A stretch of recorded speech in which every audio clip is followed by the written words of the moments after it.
Jangan-jangan efek kemaksiatan yang selama ini kita lakukan itu bukan dengan diberikan musibah-musibah sebagaimana yang biasa kita lihat. Jangan-jangan efek dari kemaksiatan yang selama ini kita lakukan adalah dicabutnya rasa nikmat saat sedang beribadah dan dicabutnya rasa bersalah saat sedang bermaksiat. Enak gak pacaran? Jujur, enak gak pacaran, brother? Jujur, belum pernah? Masya Allah, tuh soleh banget. Anu gak pernah ngerasain gombalan di telepon ya? Sayang, video call. Kamu lagi apa? Mana coba mana?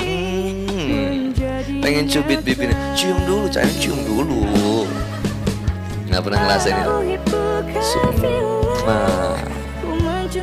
Hitung sampai 3 ya. Baru tutup bareng ya. 1, 2, 3. Ingat ditutup. Coba. Seneng nggak diperhatiin? Terus terang, seneng diperhatiin. Awal tuh kalau diperhatiin, udah makan dulu. Makan dulu nanti sakit. Meriang. Kucing dikasih makan, tikus pun dikasih makan. Tapi beda. Kucing dikasih makan karena disayang, tapi tikus dikasih makan karena dibenci. Di dalam makanan tikus itu ada racunnya, istidraj. Maka kucing tak perlu iri melihat makanan tikus, meskipun makanan tikus itu seringkali lebih mahal daripada makanan kucing. Hati-hati, istidraj. Nah, Sunan Ampel niku memang saking negari Campa. Nggih. Tapi asline leluhur saking Jawa. Leluhur niku tiyang Malang. Wong Singosari. Nggih. Niku wonten silsilahe. Dados rumiyin wekdal Prabu Kertanegara menggelar program Nusantara. Itu menyatukan seluruh pulau-pulau di wilayah Nusantara sampai ke wilayah Thailand Selatan, ya, wilayah Malaysia, sebagian Filipina. Itu beliau memasukkan Campa sebagai wilayah Nusantara. Campa itu negara dan Vietnam Selatan dan Kamboja dimasukkan Nusantara. Dengan cara nopo? Adik kandungi Prabu Kertanegara dikawinkan kalian Raja Campa, Jayasimar-Warman ketiga. Aku catatan menawi buka sejarah kerajaan Campa nanti akan ternyata permaisuri Jayasimar-Warman itu dari Singosari. Niku mangke menurunkan 2 putra Pau Gelang dan Pau Habak. Ini nanti akan meneruskan Adirasa, Adiraja, terus sebagian balik dan Mojopahit, sebagian Manggen dan Mriko. Pada cucunya ya, Ratu Tapasi itu ada salah satu cucunya yang kemudian memeluk Islam. Itulah yang dinamakan Abu Ibrahim. Ya, nanti Abu Ibrahim niki kagungan putra 3. Darawati, Candrawulan, dan Narpataruna. Ya, Darawati ini dipun nikah kali Prabu Kertawijaya saking Mojopahit. Candrawulan itu dinikah kali Syekh Ibrahim Samarkondi, kagungan putra Raden Ali Rohmat dan Ali Murtado. Narpataruna ini nanti kagungan putra Raden Burereh atau Abu Hurairah. Turunan ini nanti yang datang Mojopahit. Karena mampu menunjukkan bahwa kita tuh cucu buyute Ratu Tapasi Singosari. Lah Mojopahit kelanjutan Singosari. Ya, itu sebabnya Sunan Ampel sak keluarga diangkat jadi keluarga kerajaan Mojopahit. Niki niku mulai dakwah Islam. Niki sejarah mriki ngoten.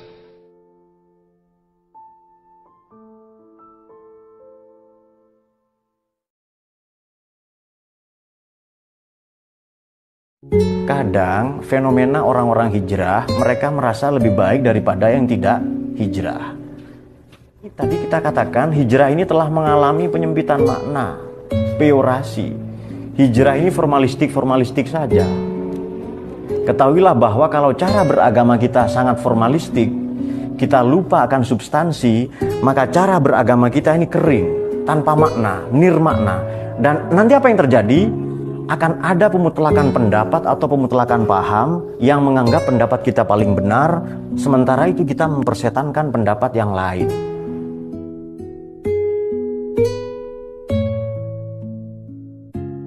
Ada quotes dari Ali bin Abu Thalib, beliau tuh pernah berkata begini, tidak perlu menjelaskan apapun pada siapapun, karena orang-orang yang mencintaimu tidak akan perlu itu, karena mereka sudah percaya, dan orang-orang yang membenci tidak akan percaya. Dijauhin seseorang. Allah tidak pernah menciptakan kamu agar kamu bisa menjadi setan bagi orang lain, dan Allah tidak pernah menciptakan kamu agar kamu menjadi malaikat bagi orang lain. Allah menciptakan kamu sebagai seorang manusia. Ketika kamu merasa ada seseorang yang menjauh dari kamu padahal kamu berusaha berbaikan dengan dia, tapi dia tetap aja menjauh, maka wajib bagi kamu untuk menjauh dari dia 2 kali lipat, 3 kali lipat, 4 kali lipat, 5 kali lipat. Jangan jatuhkan harga diri kamu kepada seseorang yang berusaha menjauh. Please, kamu tuh manusia paling berharga. Udah berapa ribu kali saya ngomong kamu tuh berharga, jaga harga diri kamu.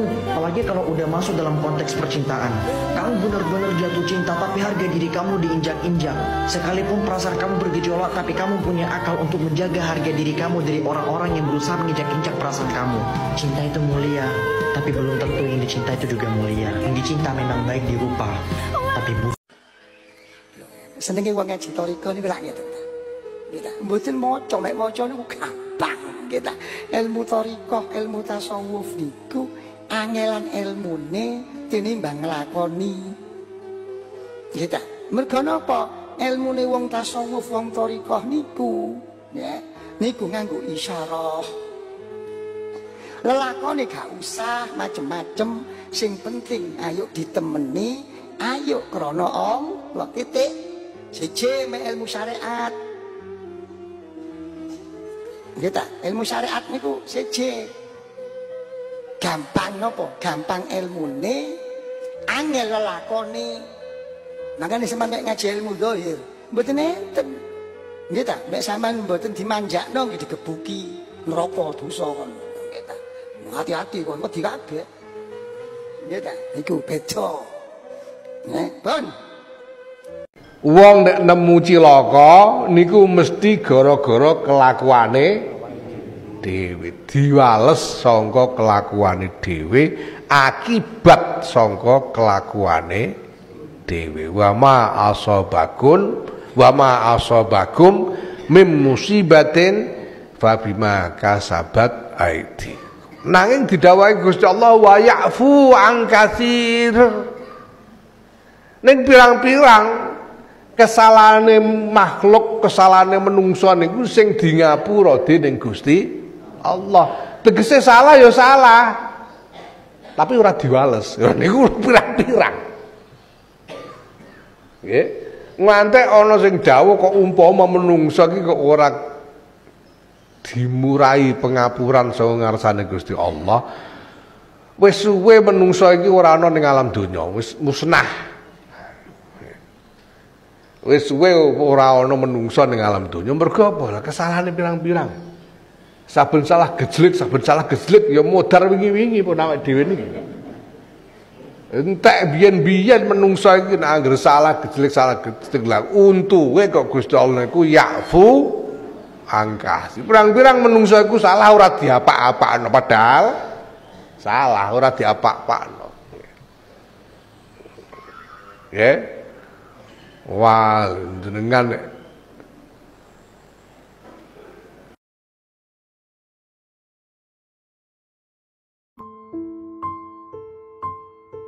hati yang mantep, hati yang ikhlas, hati yang tulus.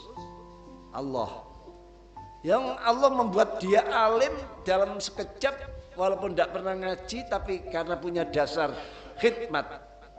Orang khidmat itu berarti punya dasar ilmu. Dia tidak akan khidmat kalau tidak punya ilmu, kan gitu, okay? Sama dengan orang itu, orang apa, ngaulo pada jeragan, tidak minta bayaran, moso buduo jeragan, hanya gitu saja. Mau diberi apa saya terima, tidak diberi juga tidak terima. Itu namanya ngaulo. Tapi kalau minta tiap bulan minta bayaran, itu bukan ngaulo namanya, buruh itu namanya. Tapi kalau yang tidak minta-minta apa-apa, apa katanya moso buduo jeragani, itu namanya ngaulo. Nah ini yang akan kalau yang buruh tadi sudah dapat, buruannya itu tadi dapat. Kalau ngaulo kan tidak dapat apa-apa. Nah, itu oleh Allah pokoknya muncul ketulusan, keikhlasan. Hidup di dunia hanya sebentar. Kamu kira kamu akan hidup selama 1000 tahun di dunia? Kamu kira kamu akan hidup terus menerus? Tidak mungkin. Setiap kita pasti mati, akhi. Allah berfirman, kullu nafsin dha'iqatul maut. Setiap jiwa pasti akan merasakan kematian. Allah berfirman juga, innaka mayyitun wa innahum mayyitun. Sesungguhnya kamu itu akan mati dan mereka juga akan mati. Kamu dan saya sama saja. Kita semua akan meninggal dunia. Ini yang harusnya kita pikirkan bersama. Kalau kita terus menerus berbuat maksiat dan maksiat dan maksiat, bagaimana kalau ternyata malaikat maut datang menjemput kita di saat kita sedang berbuat maksiat kepada Allah? Karena masnya laki-laki, kita punya satu kesamaan. Yang kesamaan itu sebenarnya sangat berbahaya. Sekitar tahun 2022, saya mungkin karena baru nge-boom ya sosial medianya, kemudian di tahun dari 2020, sehingga selama 22 tahun itu saya itu jadi menampung banyak sekali cerita orang lain. Jadi orang-orang yang datang curhat ke saya itu jadinya kayak betul-betul mempengaruhi psikologi saya. Jadi sering getar sendiri dan sebagainya. Karena ketika orang curhat, saya itu betul-betul merasa melihat dia dari POV dia. Ini ketika dia stres, saya ikutan stres. Dia sakit hati, saya juga ikutan sakit hati. Malam-malam overthinkingnya dia, itu jadi overthinkingnya saya. Dan itu bukan 1-2 orang, menampung banyak orang. Hingga akhirnya, perasaan yang kurang nyaman seperti ini, itu betul-betul membuat saya tidak mau bercerita ke orang. Makanya kalau Mas perhatikan, di postingan saya 1 tahun yang lalu atau 6 bulan yang lalu, saya gak ingat, saya sempat bahas tentang kesehatan mental pria. Caption saya agak panjang, silahkan cek di feed saya, itu bisa Mas baca. Yang fotonya ada orang ganteng itu. Yang itu bisa dibaca captionnya. Tulisan itu muncul karena rasa sedih yang saya rasakan sekitar 2 tahun yang lalu. Dan akhirnya saya datang lewat psikologi online. Saya FOMO. Waktu itu di FYP saya ada orang yang lagi curhat ke psikolog tapi online. Dan saya ikut-ikutan aja. Saya jadi akhirnya ikut seminggu beberapa kali gitu. Beberapa minggu lebih tepatnya. Dan ternyata penyebab semua ini muncul adalah karena saya terlalu banyak menampung. Tapi gak banyak cerita ke orang. Karena saya kesannya gak mau dilihat lemah. Gak mau ngerepotin orang. Dan gak mau dilihat lemah. Itu ternyata aib bagi kita sebagai cowok itu, Mas. Aib kita cowok itu 2. Gak mau terlihat lemah. Dan gak mau bikin orang-orang sekitar itu merasa terlalu banyak khawatir sama kita. Makanya kita curhat itu gak masalah. Kadang-kadang perlu support system di sekitar kita. Entah itu sama cowoknya. Kalau punya istri, belum ya kayaknya. Intinya selalu cari rekan untuk mencurahkan segala macam hal yang ada di dada. Jangan ditumpuk sendirian. Berat, sakit banget. Sakit banget. Kalau gak nemu, cari. Itu yang pertama. Terus yang kedua, masalah ujian. ujian bisnis, ujian karir dan sebagainya, setiap manusia pasti akan selalu merasakannya. Gak ada di antara setiap manusia yang tidak merasakan itu. Saya minta tolong, ada teman-teman sekarang yang sebelumnya gak pernah mendapatkan musibah satupun? Gak ada yang ngangkat kan? Jadi kita semua sebenarnya sama. Sebagian bercerita, sebagian lagi tidak. Memang begitu hukum yang telah Allah Subhanahu wa taala tetapkan kepada kita.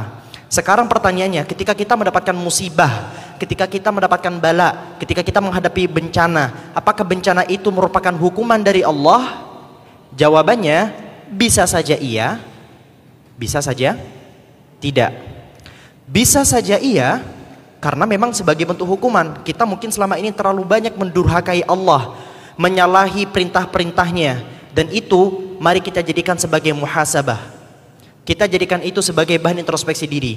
Jangan-jangan selama ini kehidupan saya yang penuh dengan kesengsaraan ini muncul karena dosa yang saya punya. Tapi ketika menunjuk orang lain, jangan fokus sama dosa yang dia lakukan. Jadi kalau misal ada orang nanya, "Mas, saya stres." Dosa banyak ini. Jadi POV-nya itu beda ya, antara ke diri sendiri dan ke orang lain. Kalau ke diri sendiri, yes, mungkin musibah yang saya rasakan ini karena saya terlalu banyak mendurhakai perintah Allah. Tapi kalau ke orang, kalau ada orang yang cerita ke kamu, jangan maksiat banyak, santai. Nah, kalau bukan musibah, itu apa? Saya kira-kira punya tulisan 2019 dan saya beberapa kali bacakan ini. Kadang Allah menguji hambanya ya dengan berbagai macam ujian untuk menunjukkan bahwa secinta-cintanya manusia terhadap apa yang dicintainya, sesuatu itu akan meninggalkannya. Menguji hambanya dengan dihianati perasaannya. Untuk apa? Agar kita tahu bahwa hanyalah Allah yang paling setia terhadap kita. Menguji hambanya dengan cintanya. Untuk apa?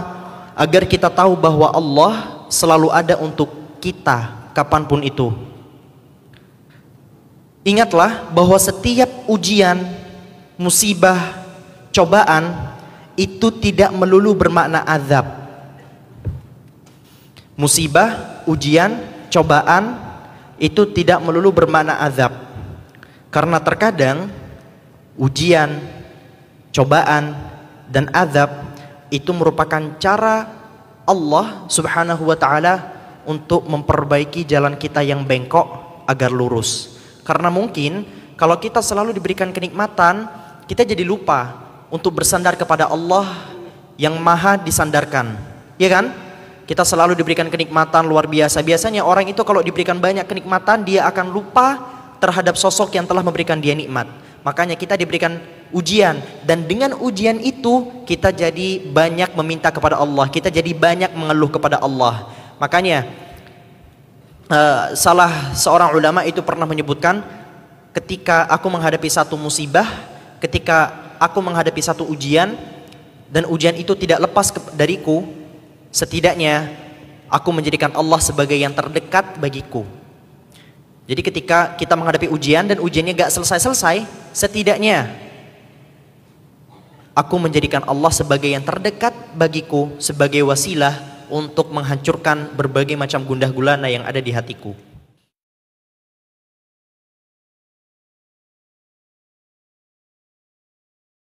Salah satu penyakit yang harus kita hindari sebagai penyakit hati adalah iri dengki. Apa itu iri dengki? Bahasa gampangnya, iri dengki itu SMS. Apa? Susah melihat orang, senang melihat orang. Tapi ada iri yang baik. Ada dua kata Nabi. Iri yang diperbolehkan. La hasada illa isnatain. Tidak boleh iri kecuali kepada dua orang.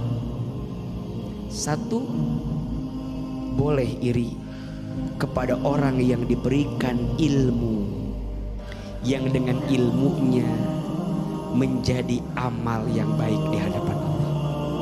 Ada orang yang dikasih ilmu, dengan ilmunya dia beramal soleh, boleh iri. Yang kedua, boleh iri kepada orang yang dikasih harta, yang hartanya diinfakkan di jalan Allah. Islam dari Arab, Katolik dari Vatikan sana, Kristen juga dari Eropa, dari itu, Hindu, India, Buddha juga dari India. Sekarang kok lucu, toko Cina ya. Lo agama lokal gak diakoni lah ya. Itu saya juga gak bisa jawab. Ya, setahu saya dulu zaman Mojopahit sudah ada pengakuan itu ya. Jadi itu ya, justru ketika terjadi kemerosotan, Mojopahit tidak mampu lagi mengakses ya, umat-umat beragama karena makin lama makin runtuh. Disitulah dakwah Islam nyebar. Agama-agama termasuk yang paling besar itu Kapitayan dulu namanya. Agama Kapitayan itu di Jawa oleh orang-orang Belanda disebut dengan animisme dinamisme.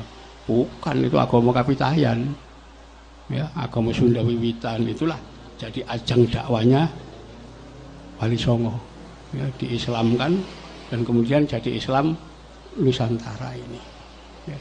Saya kira itu memang di Indonesia ini tidak mungkin dijadikan ukuran pertama Pancasila itu ketuhanan yang Maha Esa. Kenapa? Mulai zaman kuno orang di Indonesia ini orang yang beragama, sangat menghargai agama. Itu sebabnya kebesaran Mojopahit diberi nama Negara Kertagama. Artinya negara yang diatur berdasarkan agama. Contoh misalnya KUHP Mojopahit, Kitab Undang-Undang Hukum Pidana dan Perdata, namanya Kutara Manawa ya. Hukum untuk manusia. Itu diambil sumbernya dari kitab Weda ya, di situ. Jadi kalau ada seorang mencuri menurut pasal 6 dari Astacora, 8 jenis kriminal, orang yang mencuri dengan nilai 25 uang perak. Jadi dulu itu uangnya kalau tidak dari emas juga dari perak.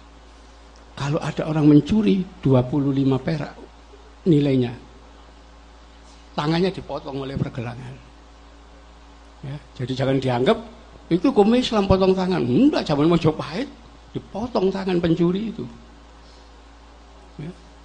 Jadi di situ kalau ada orang mencuri senilai 100 uang perak ya, kakinya yang dipotong. Itu ada aturannya. Dan kalau orang mencuri di atas 200 uang perak, artinya ini sudah miliaran, artinya korupsi, dipenggal dia. Jadi begini, kalau mau dijadikan pegangan ayat Quran 1, hadis Nabi 2. Saya mulai dari hadis. Hadis Nabi adalah ad-dinu yusrun, agama ini gampang, jangan diangel-angel, jangan dipersulit, tapi jangan diremehkan. Oke. 2, ad-dinu aqlun fala dina liman la aqlalahu, agama ini akal. Orang yang tidak mendaya gunakan akalnya tidak disebut beragama. Orang gila, apa kemudian tidak punya kewajiban taklif ya guys. Betul. Sabda Nabi. Kalau ayat Quran mau dijadikan pegangan, ikutlah Allah, ikutlah Nabi. Taatlah Allah, taatlah Nabi. Ati Allah, ati Rasul, ulil amri minkum. Betul. Makna taat Allah itu apa? Beragama dengan baik. Makna taat Kanjeng Nabi, bernegara dengan baik. Bernegara. Jangan lupa kita manusia, kita bukan Tuhan. Tidak berhak kita memvonis orang lain kafir, menghakimi orang. Betul. Kita ini manusia. Itu bagiannya Tuhan lah ya, bukan bagian kita sebagai manusia. Percuma semua amal ibadah yang lain. Saya bilang percuma. Nanti ada yang bilang nggak ada yang percuma. Enggak, percuma. Percuma. Saya bilang percuma semua amal ibadah lain kalau teman-teman nggak melaksanakan sholat. Ya, saya tahu kalimat percuma ini terlalu menyakitkan. Tapi memang begitu faktanya. Sia-sia semua amal ibadah yang kalian lakukan siang, sore, malam, pagi. Sia-sia kalau kalian nggak sholat. Percuma kalian berbakti kepada orang tua kalian, berbuat baik kepada mereka, kalau kalian tidak sholat. Tidak dihitung sebagai sebuah kebaikan di sisi Allah. di hari kiamat nanti. Kenapa? Rasulullah SAW bersabda, "Awwalu ma yuhasabu bihil 'abdu yaumil qiyamah as-shalah." Hal yang pertama kali dihitung oleh seorang hamba nanti pada hari kiamat adalah sholat. Sholat itu sebagai tiket masuk. Kalau sholatnya aja gak benar, gimana ceritanya kamu bisa menikmati wahana-wahana yang di dalam? Gak bisa kan? Sholat. Ini pernah saya alami ya, ketika saya masih SMP tahun 70-an dulu. Ya. Itu saya belajar ngaji ilmu hikmah ya, mulai dari Surabaya sampai ke Banten. Pertama kali yang saya amalkan dengan teman-teman saya itu satu kalimat di dalam surat Al-Kahfi ya, yang bagian tengah ya, bacaannya wal yatalataf wala yus'iron nabikum bahkan itu dibaca dengan cara-cara tertentu, mulai nahan napas, mulai begini caranya, tapi amalannya itu duplikan ayat Al-Quran ya. Itu hasilnya apa? Tahu-tahu kita itu bisa main silat sendiri. Yang namanya pencak karoma itu dari doa wal yatalataf yang diambil dari kok bisa? Kita juga gak paham dari mana tangan bisa bergerak sendiri, kaki muter-muter, dari mana ini kekuatan ya. Tapi itu yang membuktikan bukan satu. Pesantren lu ada anak 60 itu ya mengamalkan itu semua bisa ya. Tuh ketika saya dewasa tak pikir dari mana kekuatan itu kok tahu-tahu muncul, dan kita bisa cukup membayangkan pernah lihat film Kung Fu Cina, kita bisa nirukan langsung ya. Ini unik, orang Arab gak percaya itu tapi di sini diamalkan ya. Setelah itu baca lagi, diamalkan. Wa qul ja'al haqqu wa zahaqal batil innal batila kana zahuqa. Dibaca berulang-ulang ya. Bahkan untuk meyakinkan puasa 3 hari. Setelah dibaca puasa 3 hari, ayat yang artinya kalau datang ya, sesuatu yang hak dan datang pula sesuatu yang batil, innal batila kana zahuqa, maka yang batil itu akan binasa. Itu artinya ayat itu begitu. Tapi ketika kita amalkan ya, buka puasa terakhir air putih sak gelas sama semprong 2 ya. Makan semprong kocok loh, krauk sampai habis. Hubungannya apa ya? Nanti bulan depan diamalkan lagi, ganti, bukan semprong, silet dimakan ya. Tapi siletnya harus silet tatra, jangan gul, karena gul itu dia elastis, nggak bisa patah. Tapi kalau tatra patah, itu dimakan. Ini dipikir-pikir hubungannya apa? Makan silet, makan kaca, makan itu dengan ayat Al-Quran. Nah itu kita amalkan, kita pelajari di pondok. Semuanya dari Al-Quran. Bahkan sekedar la ilaha illa anta subhanaka inni kuntu minadh-dhalimin. Diamalkan, habis itu apa? Nyemplung sumur, dihitung. 5 menit. Diamalkan lagi. Besok 10 menit. Loh, ini kan doanya Nabi Yunus ketika ditelan ikan. Ya. Tapi bisa untuk masuk ke dalam air sampai 15 menit, 20 menit. Ya. Hubungannya apa? Ya. Baca lagi surat Al-Quran. Ya narukuni barda wassalama ala Ibrahim. Padahal itu artinya, hei api, dinginlah kamu dan selamatkan Ibrahim. Itu dibaca, habis itu main sepak bola api, gak panas. Ya. Keset itu ada 10 ditaruh, disiram minyak tanah, nah, jalan di situ 10 meter lebih, ya gak panas. Tunggu nih, dari mana ini hubungannya apa? Jadi itu semua yang kita yakini bisa. Ya. Ini, ya. Tapi jangan coba-coba kalau nggak ada gurunya. Salah satu begawan dalam fikih itu Imam Ar-Rafi'i. Sering dipanggil kepala negara, menteri, gubernur ya, untuk memberi fatwa-fatwa. Apa yang beliau lakukan di sela-sela mengajar? Kalau tidak ada waktu kesibukan mengajar, apa yang dilakukannya? Beliau datang ke masjid-masjid, membawa sikat sendiri. Kalau zaman sekarang membawa sabun, beliau bersihkan toilet-toiletnya masjid itu. Suatu ketika ketahuan muridnya, Anda ini Bahrul Ulum, samudera pengetahuan. Kenapa Anda melakukan ini? Apa jawaban beliau? Supaya hati saya tidak sombong.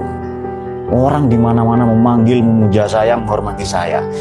Tapi kalau saya melakukan ini, membersihkan toiletnya masjid itu, hilanglah perlahan-lahan, hilanglah kesombongan saya. Jadi orang-orang hebat itu bukan tidak lagi melakukan hal-hal sepele.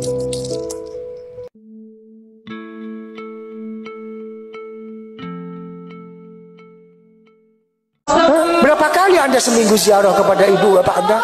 Berapa kali saya mau tanya? Siapkah sejadah Anda? Bersihkah Anda? Bertawaruk kirikah Anda? Bertempo kirikah di hadapan makam orang tua? Berhadapan di mukanya? Saya ingin tahu. Sudah berkurang begini, semua itu berkurang. Berkirim saja di rumahnya, tidak bisa sungguh-sungguh, tidak dengan bercucuran air mata, tidak disertai dengan merasa kekurangan, kesalahan dan dosanya kepada orang tua. Saya ingin mewakili di sini, mewakili Anda. Ini hal orang tua Anda. Hal Kanjung Syekh, Hadratus Syekh, hal para wali, para ini, itu merek untuk daya tarik. Secara zahir, secara batin memang kita naiki kepada Allah. Saya mau naik, bawa orang tua saya, ya Rasulullah, keharibaan Allah. Kita punya para jurid di sini. Siapa? Guru-guru silsilah kita. Itu para jurid kita untuk membawa doa-doa, bacaan-bacaan kita dimasukkan, dikunci, dibawa, disampaikan ke Rasulullah, dibawa ke atas, tidak dibuka. Besok umat Islam bisa tinggal di Jawa, ya, tapi ternyata sanes tiyang Jawa, ya, sing paling lawas manggen teng Jawa tiyang Islam niku Cina malahan. Ya. Dari zaman Singosari, zaman Majapahit, Cina Muslim pun kathah ten mriki. Penduduk tasik dereng Islam. Itu. Berarti Cheng Ho niku dateng teng mriki tahun 1100 gangsal, 1405. Ya. Nah. Saudagar Islam pertama datang tahun 674. Sampai tahun 1405. Niku 800 tahun. Islam mboten nenten penduduk pribumi sing mlebet Islam. Nggih. Baru sak mantun niku Sunan Ampel dugi mriki. Tahun 1440. Nggih, karena Cheng Ho terakhir datang ten Jawi niku mencatat juru tulisnya namanya Mahuan. Tahun 1433 di pantai utara Jawa itu ada orang-orang Cina.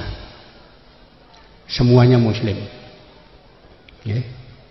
Itu catatan paling tua tentang wong Cina dan mriki. Nggih, dadi nek enten sing ngomong ana Tuban, iku ana kelenteng. Zaman iki Cheng Ho mboten enten catatan niku. Sing dicatet justru masjid-masjid. Kelenteng Tuban itu zaman VOC, zaman Londo. Termasuk Gresik, Surabaya sudah banyak dihuni orang-orang Cina Muslim. Yang kedua ada orang-orang dari Timur Tengah, orang-orang Arab dan orang-orang Persia. Mereka juga Muslim. Yang ketiga penduduk pribumi. Ya, menurut catatan Mahuan, penduduk pribumi Jawa kafir kabeh. Kenapa? Ibadahnya menghadap gua, ke pohon-pohon, ke punden-punden. Jadi dereng enten Islam. Sak mantunipun niku baru Kanjeng Sunan Ampel datang kan Jawa. Nikulah mulai mlebet ten Mojopahit. Nah, Sunan Ampel niku memang saking negari Campa. Nggih.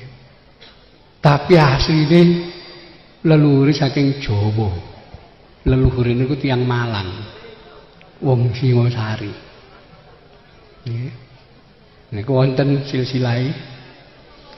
Dados rumiyin wekdal Prabu Kertanegara menggelar program Nusantara, itu menyatukan seluruh pulau-pulau di wilayah Nusantara sampai ke wilayah Thailand Selatan, ya, wilayah Malaysia, sebagian Filipina.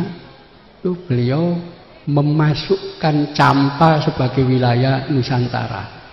Campa itu negara dan Vietnam Selatan dan Kamboja. Dimasukkan Nusantara dengan cara nopo? Adik kandungi Prabu Kertanegara dikawinkan kalian Raja Campa, Jayasimar-Warman ketiga. Aku catatan menawi buka sejarah kerajaan Campa nanti akan ternyata permaisuri Jayasimar-Warman itu dari Singosari. Niku mangke menurunkan dua putra Pau Gelang dan Pau Habak. Ini nanti akan meneruskan Adirasa, Adiraja, terus sebagian balik dan Mojopahit, sebagian manggen dan mriko. Pada cucunya ya, Ratu Tapasi itu ada salah satu cucunya yang kemudian memeluk Islam. Itu yang dinamakan Abu Ibrahim. Ya, nanti Abu Ibrahim niki kagungan putra 3. Darawati, Candrawulan dan Narpataruna. Darawati ini dipun nikah kali Prabu Kertawijaya saking Mojopahit. Candrawulan itu dinikah kali Syekh Ibrahim Samarkondi, kagungan putra Raden Ali Rohmat dan Ali Murtado. Narpataruna ini nanti kagungan putra Raden Burereh atau Abu Hurairah. Turunan ini nanti yang datang Mojopahit. Karena mampu menunjukkan bahwa kita tuh cucu buyute Ratu Tapasi Singosari. Lah Mojopahit kelanjutan Singosari. Itu sebabnya Sunan Ampel sak keluarga diangkat jadi keluarga kerajaan Mojopahit. Bagaimana kita memanage, mengatur waktu kita? Baik, mari kita mulai dari tidur. Kita uji, kita tidur misalnya sehari 8 jam. Kalau umur kita 60 tahun, maka kita sudah tidur 20 tahun. Betapa banyaknya waktu menganggur kita, betapa banyaknya waktu terpuruk kita hanya untuk tidur. Dalam 1 tahun ada 55 tanggal merah. Dipotong hari-hari perayaan hari besar misalnya. Kemudian dipotong hari Minggu, 55 hari Minggu, kemudian 54 tanggal merah. Walhasil dalam 1 tahun mungkin hanya ada 100 hari saja yang produktif, yang efektif. Maka pertanyaannya, dari 365 hari sebagaimana jumlah hari yang diulang dalam Quran, adakah yang kita gunakan sungguh-sungguh? Belum lagi dipotong waktu mandi, kemudian waktu bermalas-malasan, dipotong waktu makan, berpakaian, mencuci dan sebagainya. Mungkin dari 100 hari itu hanya tersisa 50 hari saja.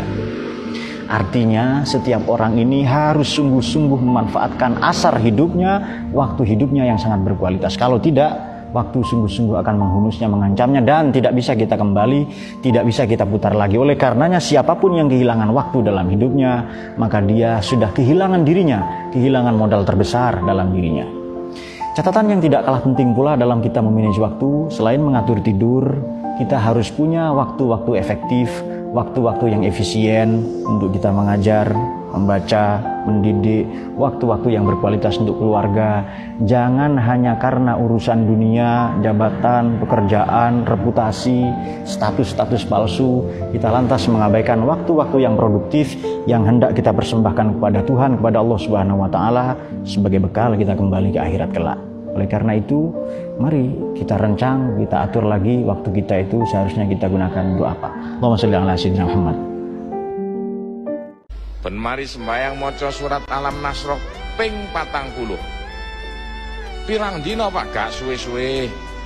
Sab'ata ayamin 7 dina. Mutalali tawaliyatin kang nuli-nuli. Sampeyan maca Alam Nasroh ping 40 saben mari salat suwene 7 dina berturut-turut. Kaya apa?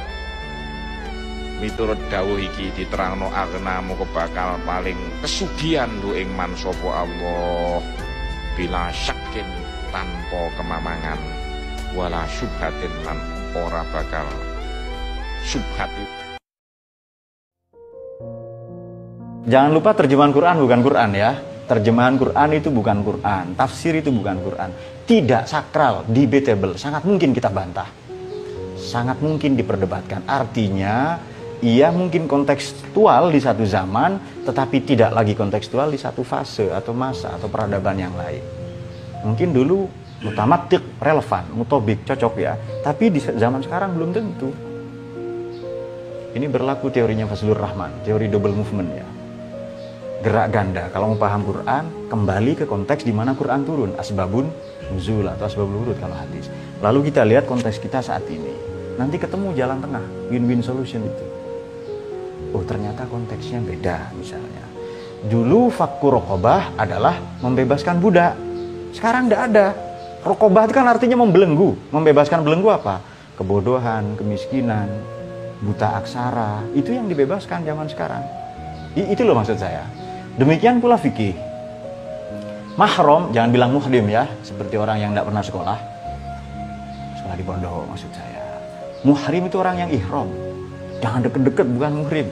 Mahram yang betul. Mahram itu manusia, ya kan? Sekarang saudara kita ke Hong Kong, ke Taiwan, ke luar negeri itu tidak ada pendamping, tidak ada yang mendampingi. Kenapa? Sekarang perempuan-perempuan naik motor sendiri, nyetir mobil sendiri, bahkan jadi supirnya transportasi umum. Kenapa? Karena sudah aman. Jadi pertanyaannya, mahram ini manusia atau undang-undang? Kalau undang-undang sudah menggantikan tugas manusia, manusia tidak dibutuhkan lagi. Ya kan? Mikir sedikit maksudnya itu. Nah, ini mengindikasikan bahwa hukum itu fleksibel. Quran itu indah sekali kalau kita pahami dengan ilmu, jangan dengan marah-marah.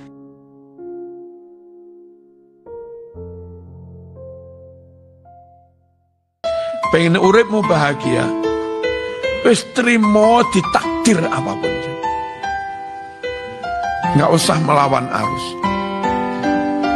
Pangeran ngersakne ngidul, ngersakne ngalor.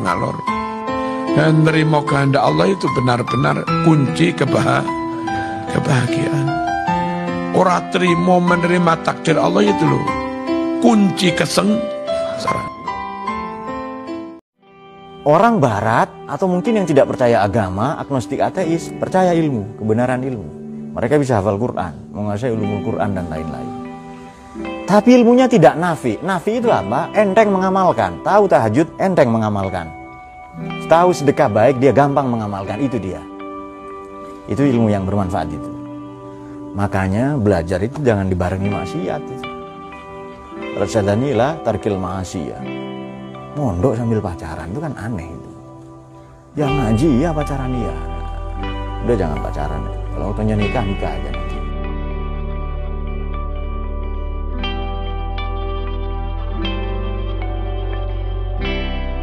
Jangan pernah kau ceritakan tentang urusan rumah tanggamu, kekurangan pasanganmu, sekalipun kata Nabi kepada kedua orang tuamu, fa innahu haram, maka itu haram kata Nabi.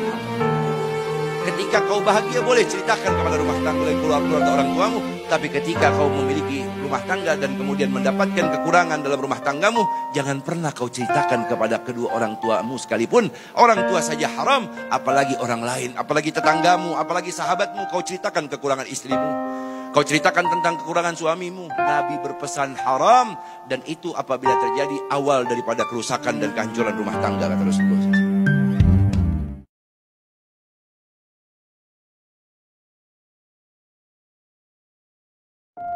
Al-Quran kitab yang sudah dijamin oleh Allah orisinil. Inna nahnu nazzalna dzikra wa inna lahu lahafidhun.